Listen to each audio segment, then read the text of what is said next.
டேய் தோரா, எங்களுக்கு தெரியாம எங்கடா அனுப்பி வச்சிட்டு இருக்க? டேய் ஆனந்த், தயவு செஞ்சு என்ன மன்னிச்சிடுறா. எனக்கு வேற வழியே தெரியலடா. பாஸ்கர், என்னடா பாத்துக்கிட்டு இருக்க? டேய் கவின், என்னடா பாத்துக்கிட்டு இருக்க? வேலைக்கு எழுந்திரு போய் தலையை கட்டுறா.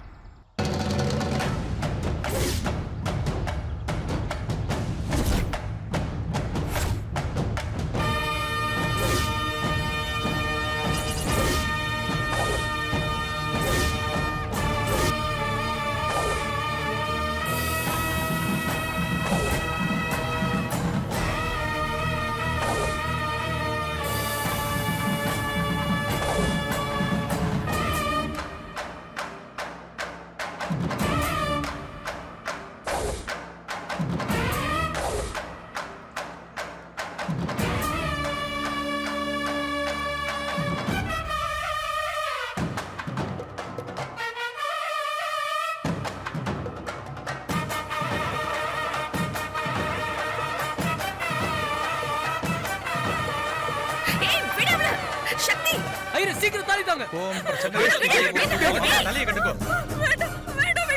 இன்னொரு வாட்டி அப்பா மேல கை நீட்டின நடக்கிறதே வேற. ஏய் அமைதியா உட்காரு. ஏண்டி நான் கேட்கும் போதெல்லாம் அர்ஜுன் உன் ஃப்ரெண்ட் சொல்லிட்டு இருந்த, இப்ப அவனை தான் கல்யாணம் பண்ணிக்க போறேன்னு சொல்ற. என்ன பார்த்தா உனக்கு காமெடியன் மாதிரி தெரியுதா? இங்க பாருங்க கவின், எனக்கு உங்களை சுத்தமா கல்யாணம் பண்ணிக்க விருப்பம் இல்ல. விட்டுருங்க, இல்ல அவ்வளவுதான் சொல்லிட்டேன். ஏய் என்னடி பண்ணுவ? என்ன பண்ணுவ? உன ஏய்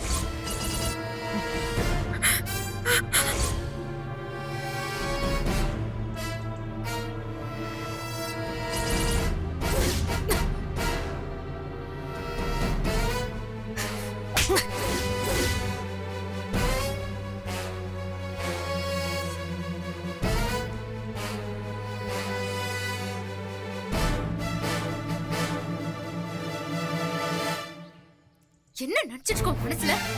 ஒரு பொண்ணு உன்னை கல்யாணம் பண்ணிக்க விருப்பமே இல்லன்னு சொல்றா. அவளை மிரட்டி கல்யாணம் பண்ண நினைச்சிட்டு இருக்கியா? உங்க அப்பா எங்க அப்பாவோட ஃப்ரெண்டுன்னு தான் நாங்களாம் பொறுமையா பேசிட்டு இருக்கோம். இல்ல குடும்பத்தோட தூக்கி ரிமாண்ட் பண்ணிடுவோம். ஓ, ரிமாண்ட் பண்ணுவீங்களா? சீட்டிங் கேஸ்ல உங்க எல்லாரையும் தூக்கி உள்ள வச்சிருவோம், பாத்துக்கோங்க. ஏய், உங்களால முடிஞ்சா எங்க மேல கேஸ் போடுங்க. இதுக்கு மேல தடுத்து நிறுத்துனீங்க நல்லா இருக்காது. வா சக்தி. கவ்யா, பிரியா. வா. ஏய், ஏய் தோரா, உன்னை நான் சும்மா விட மாட்டேன்டா. நான் யாருன்னு உனக்கு காட்டுறேன்டா.